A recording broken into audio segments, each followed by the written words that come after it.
This episode is brought to you by Heyday. Feeling stressed? Take a moment for yourself with Heyday. Stroll through rows of golden wheat, tend to cute barnyard animals, and discover the joys of a digital farm retreat. You don't have to hop in a car or catch a plane. Escape to the farm at the tap of a finger. With Heyday, you're not just tending to a farm, you're tending to yourself. Heyday. Search Heyday, that's Hay space DAY, in your favorite app store. Heyday is a free-to-play mobile game and offers optional in-app purchases and random rewards. Hilton brings you new ways to stay, with experiences that let you capture the glory days. Introducing the Graduate Hotels. Each inspired by local college towns, these stays are always original and never boring. Get in touch with traditions all across the country and enjoy a stay that's a class above the rest. Book at Graduate Hotels with Hilton Honors Points at Hilton.com. It's a win-win. Hilton, for the stay. Yeah, this is Sky Moon from Frogg, Frogg, and you're listening to the Brutally Delicious podcast. 1, 2, 3, 4. The Brutally Delicious podcast. The Brutally Delicious podcast. The Brutally Delicious podcast. The Brutally Delicious podcast.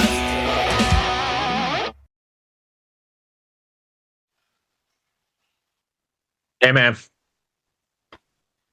How's it going? Good. How are you? Good. You got all three of us presently on? Yeah. Presently, yep. Are you guys all in Stamford, or are you guys located all over the place? Not Brett. Not Brett. No, Will's the drummer of the band and world instrument player, percussionist. He plays a million things. But Will and I are in Stamford. We actually live like 2 minutes away from each other. And Brett and the bass player Ethan we're all Berkeley cats. They're still in their Boston phase, so they're up in Boston. Boston phase, and eventually everybody migrates out. Tends to happen. Different variations of things that happen. You know, some people don't work in music. A lot of people go to LA and then they move back home. Like it's you know. So let's start here. Let's for those not familiar with Frogg, can you give us the 2-sentence elevator pitch, boardroom pitch kind of thing? Sure. Super brutal, technical, progressive metal. That's pretty freaking original. I mean, after listening, I think that's a beautiful. That was probably less than 2 sentences, and I think that nails it. So let's just jump in then. How do you think your band's use of unconventional world instruments and genre blending songwriters challenges traditional boundaries within technical and progressive metal? I think ultimately it doesn't in all of the ways that people think it does. We're not really the first to do this. If you look at bands from around the world that don't have a lot of reach, or there's a great Japanese act called Wagaki Band that their members are split right down the middle between traditional instruments and a metal band. And, they're not tech death, but they do a thing that is evenly rock riffs and sort of older metal riffs and J-pop stuff, and then fully traditional. And there's no real clash there as long as everybody's playing like A440 equal temperament. The people with a fretless shamisen are respecting that the bass player and the guitarist have frets on their instrument, and as long as that's happening, or there's space being created for the things that are less conventionally tonal in a Western sense, then it's all made out of the same stuff. Every civilization has figured out that the overtone series exists. It's a real thing in physics. You find the circle of fifths, you find a 12-note scale, you figure out your diatonic modes, and then it's just kind of what you do from there and how you design things. That's culture, that's geography, that's the materials you're physically working with. So to me, genre is kind of just a sort of a marketing scheme, and also a set of terms we use with each other, like, oh, let's hit that gent part here, when it's never really a gent riff. It's never really a mathcore riff. It's never really a metalcore riff. Sometimes it is really a tech death riff with us, but that's where this thing started. because Okay. Sky put out an EP and it went from there. So yeah, I don't think it's a huge departure from a whole lot, and I take a lot from of ideas from bands like Unexpect and Diablo Swing Orchestra, who don't just play genre roulette where they're jumping around, but go like, let's make a clear blend where you don't know where the mariachi and the metal song begin and end with them. You know, like it's all part of that process. So walk me through your writing process then. It's got to be is it pretty intense and difficult? And how are you approaching it? From the world instrument side, or does that come in later? Or that's usually last on my part. So our writing process for the record or for what's next? Because what's next is very democratic and equitable. I think I can talk on this. Different. Yeah, I think I can talk on this. Like, at the core, we are like a tech death prog metal band. Will just happens to own a million things and play them proficiently. Like every day is like a 14-hour. I don't even know where the instrument is from, and he tells me, and I forget because it's instrument number 184 that he's getting proficient at. So the way that like it does, in my view, it like does kind of brush against the grain, but it's like it's not avant-garde or it's not a melange for the sake of being that, you know. It's kind of just like, hey, this guitar solo has like clean acoustic guitars, and then suddenly it's this fusion section with like congas and timpani and all this other stuff, right, that Will can do.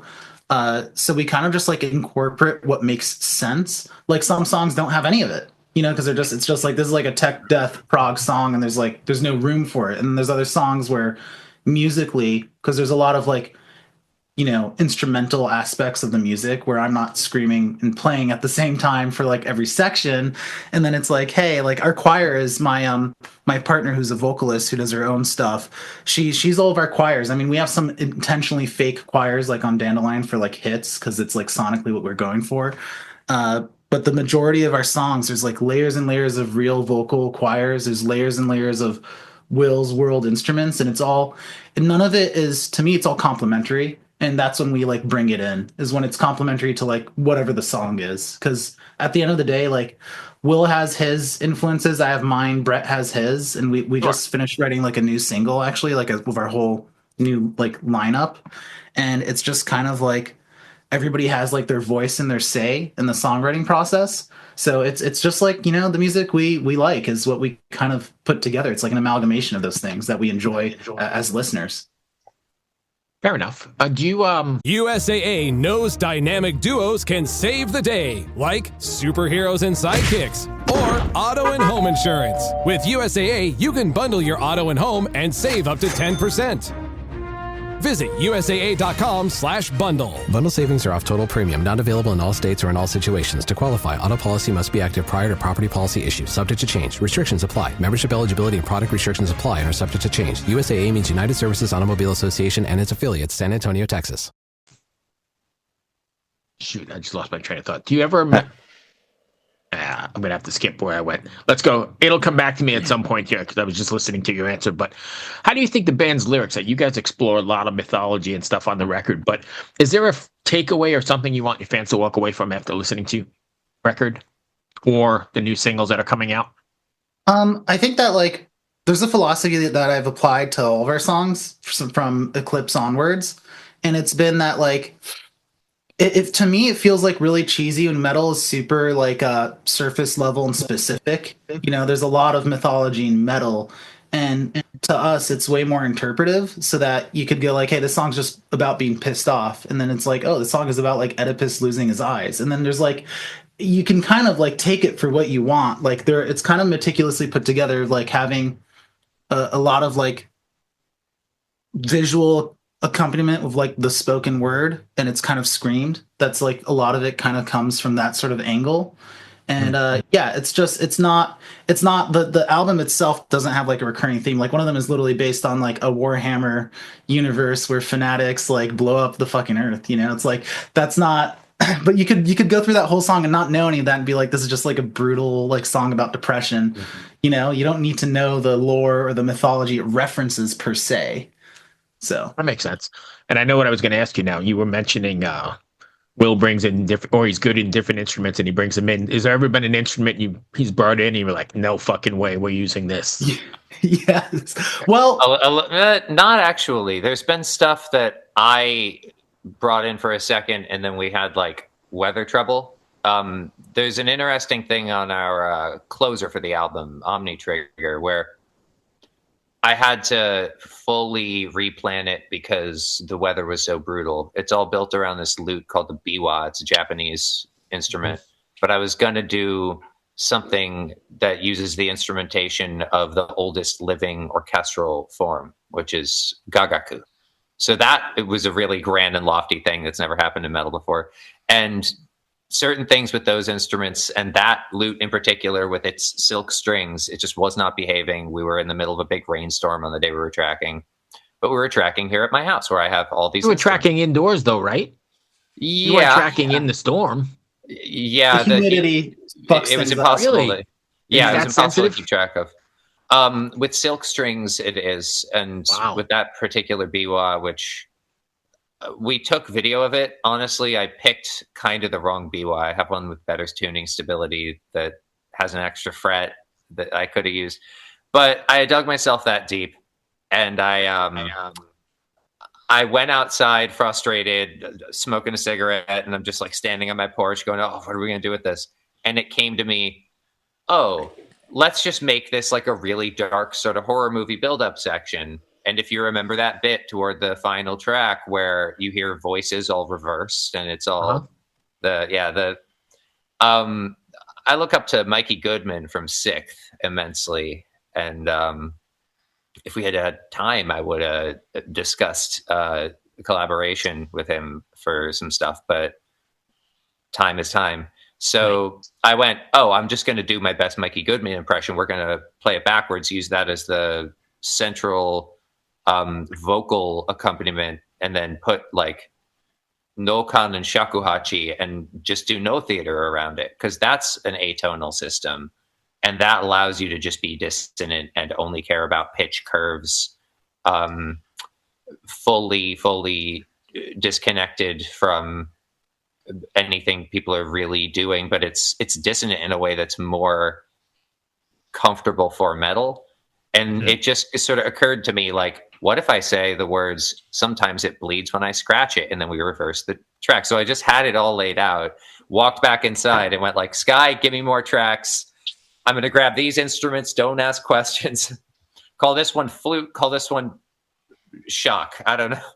Right. And I just did it and like, get ready to reverse these. Sometimes it bleeds when I scratch it. And he was looking at me like I was a goddamn. I got what we were going for. It's sometimes Will's just deep in the like avant-garde theater-esque like stuff, and there's a sprinkle of that, like obviously in the record. I think like there's definitely been situations where it's not so much that we've said like, no, not this instrument. It's been more like what you're doing needs to fit the music more, because Will come in and he learns these, and you got to realize he studies these instruments with like teachers overseas from the culture they're from. He takes it like really freaking seriously. So he comes in with like traditional expertise, and that sometimes that traditional way of playing something doesn't vibe with the metal, and he has to kind of change how he's playing, like a certain raga or something might not fit what we're doing, and it's kind of clashing. So there's always like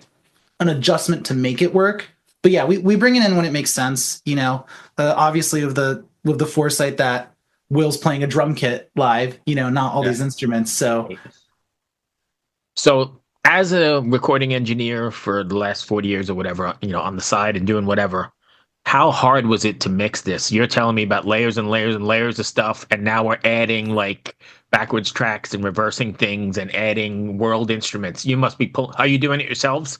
No. So I reamp the guitars myself. I do a bunch of EQ work. I engineer the drums for tracking. So all the tracking we do ourselves. We ship all of our stems we ship them to Jamie King for this record. Oh yeah, he's a legend, right? Yeah, he's an OG, and he does great work. Can't rec him enough. He mixed and mastered the record. So it's kind of like there's like production elements I take care of so that they're the way we want it. Like the reverse vocal is, we add reverb, we do EQ, we do things where we get the sound right and we get the stems sounding like very close to finish. And he kind of runs it through his workflow and adds his Jamie King magic, and it kind of just sounds crisp and clear. It's very hard to get clarity. Yeah. Oh, I know. I mean, that kind of music anyway, without adding all the other instruments, is hard to get clarity when you have the wall of distortion and the screaming and the whole thing. But then you're going to add, those instruments I've never heard of that Will's just talking about. And yeah, it's, I imagine it's challenging. But does Jamie come back? Does he do any of the production along the way, or do you guys just send them what you've done? No, he definitely does. Do you think he pulls stuff out of you that you wouldn't have had before? I don't know, because we're so anal of our writing, and we kind of like, when we make our music, we know exactly what it's supposed to sound like in its end form. So like he definitely does, right? Like obviously it would be crazy to say he doesn't. It's just that I don't know that it's necessarily like pulling stuff out we wouldn't have, because we're super calculated. Like we transpose all of our music before we even hit record. Like the single we wrote, the drums are transcribed, the guitars are, lyrics are basically about to be written, like everything is already like completely fleshed out down to the detail, like to the vibrato, like wide vibrato, short vibrato, like the whammy bars. It's all very accurate to what we're going to track. So it's super premeditated. Like our tracking process is very premeditated. Like the new single, I've been practicing it for a few weeks now, and I can like play it like if we were going to play it live, but then tracking's always different. It takes a lot more effort. And, there's, in the world of like punching in, you have to ask yourself, like, what's okay to punch in? Like some sections, you just got to be able to, play it good front to back. Because you have to do them live too, right? You got to consider that. Oh yeah. Yeah. So clarity on that. We've been practicing, Brett, what is it? A year now it'll be before our first show, of just a year Close of practice. And that's just with Brett. That's true. And our bass player. So with a full lineup, it took us a year to learn essentially like 35 minutes of music tight. And we still have like a few dress rehearsals planned. We have a show booked in August. We haven't announced yet, but we're trying to set up like a debut show, because, this band's been been around for a very long time. And to us, it's like we're super perfectionist about it, because in my eyes, there's a lot of metal that's like tech death, and you go live and the drums are completely fake triggers and it's not tight. The vocals aren't tight. The guitar playing isn't tight. And so like a lot of my practice, I don't get to practice as much as I used to, maybe like 16 hours a week nowadays, but it's all about sounding exactly like the record is super important. And then I do like goblin shit, like in the mirror, like maybe I like have like a shot or two, I try to make it harder for me, because live on the stage, which is what I love, stuff isn't perfect, right? Your environment isn't perfect. Your sound isn't perfect. And stuff can go wrong. And then also there's like pressure of being, on stage. Cause like I hate personally when I watch tech death bands, I hate the guitar strapped to the chest. These guys will tell you even in rehearsal when we're just doing like audio stuff, I go a little animal mode sometimes. Cause like Lexi Leo is like my spirit animal. So yeah, we're the type of band that we're hoping to kind of like start playing shows throughout the summer and moving forward in the Northeast. We're not going to like grind out Brooklyn every weekend. That's not this band. It's going to be like select events where we can like pull our friends and our fans that want to see us in the Northeast. Because there's a lot of people that have bought the album that are just like, hey, I'm in New Jersey. Tell me when you're doing a show near me. Like people will travel for this band. So we need to make sure our show is like the tightest thing ever, So we've been working literally for a year of like everybody practicing a full freaking year, dress rehearsals, just to get it, just to get it right, really good. What's it like sequencing? Oh, sorry. Oh, to clarify on the material, everything is written to be played live. There's these moments with my world stuff where it's like, okay, well, we'll do it to a click, and that goes in a backing track because there's just too many things. But we don't write anything without the intention of playing it live. What we don't always know how to do is make it work in studio, which is why we end up hiring an engineer. Right. But everything will happen live at some point, even the craziest shit that we put out, even the most avant-garde shit. There's always room for changing the arrangement if need be. And there's always a way to do it fully organically.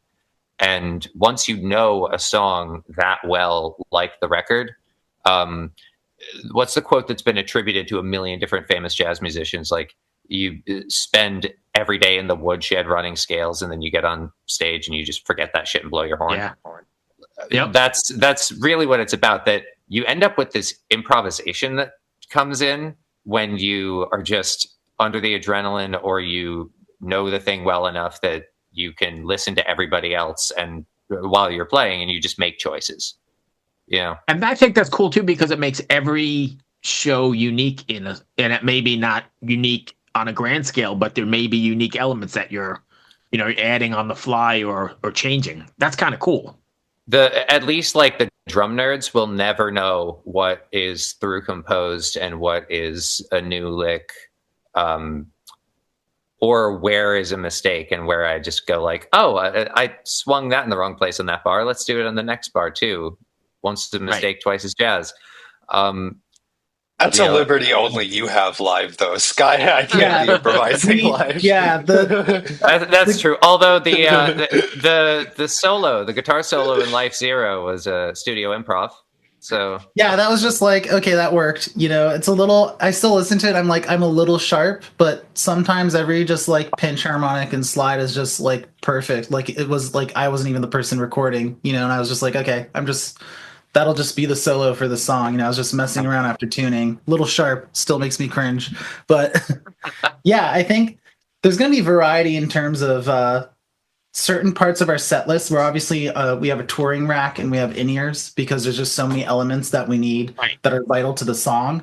So we don't have anything like, I don't even think we're planning on triggering drums, but we don't even have we have maybe when I play a solo, the most cheating we do is we have the other side of the rhythm guitar come in at a low volume to keep the surround sound of rhythm. And that's the most cheatery crap we do. Cause it's just the choir that my girlfriend sang is it's super evil. We want it over this verse. And then there's moments in our set where certain songs end certain ways that there's not even a click. The click just vanishes. So we're just kind of playing it old school style because it just makes more sense because a lot of our music is especially this new single, it's it slows down and then it just kind of arbitrarily just speeds up, and in true Frogg fashion, we've never cared about that stuff. We've all studied music theory, we're all Berkeley cats, we know how things are supposed to resolve. And I think a criticism we get a lot is the transitions are super abrupt, and to me it's yeah, that's by literal design. Because I love tech death. I'm a tech death junkie. But with what we're doing in this band, it's not to be the Faceless 2.0. It's to do something that's just a little more different. And those really harsh transitions, they're expressive, they're intentional, and when you listen back, they're unique. Our songs feel very, very, very much like you're on a journey. Which is going to bring me to my last question, because I just see we're getting ready to run out of time here. What's it like sequencing this stuff? Because you want to keep them on the journey, right? So you got to keep that ebb and flow of the record. How much hair did you pull out trying to get that right? Very little.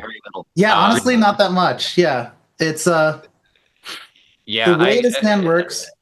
You can go ahead, Will. Yeah, I mean, a lot of this. I've always had an eye for set lists and just the theatrical about it. For me, composition is all about just making it directly analogous to filmmaking, right? Section to section is shot to shot, song to song is scene to scene editing.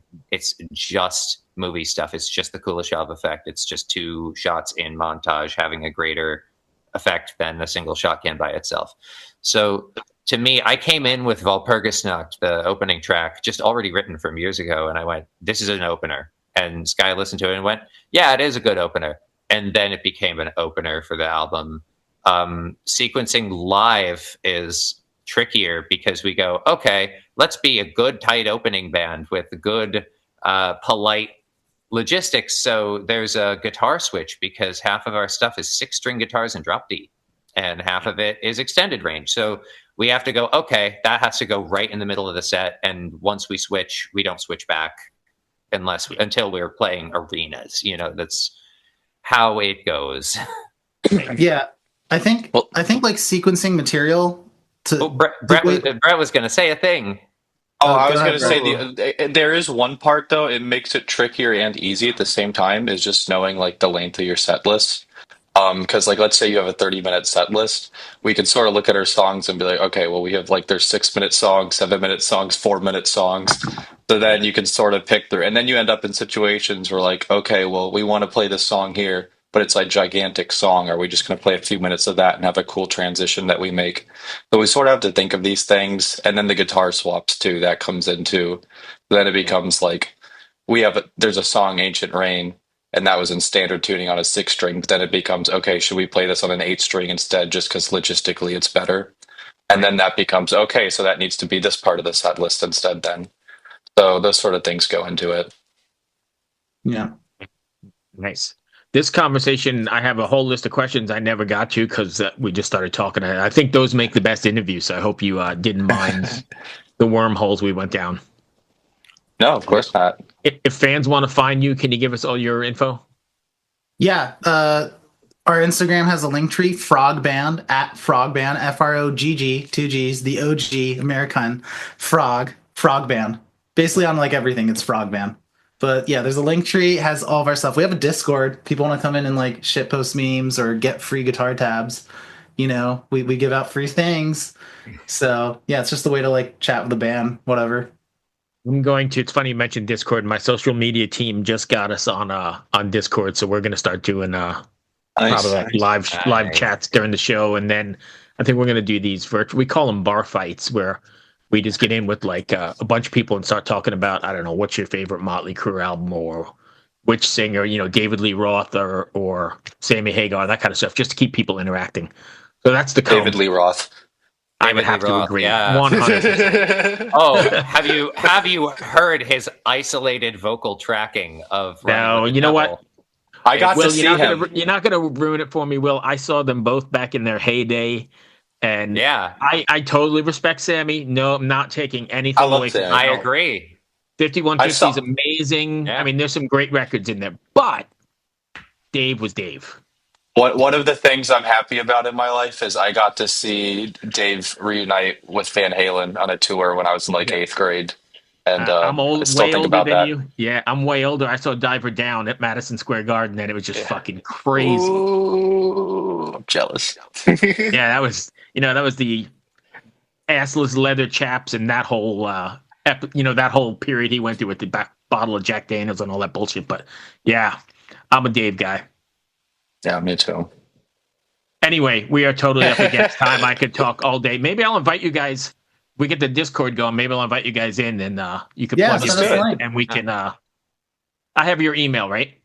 Yeah, the Frogg Band Gmail. Just hit us with the Discord invite link. We'll join. Yeah, I'm gonna try and do. I think the first Thursday of June. Nice. And we've got a couple people are gonna do it. Yeah, just come on in and come in as your band, promote yourselves, and maybe we'll get something going. Sure. Thank you, my friends. I appreciate you taking the time. Thanks, Bruce. See you, man. Yeah, thanks. Have a good day. You as well.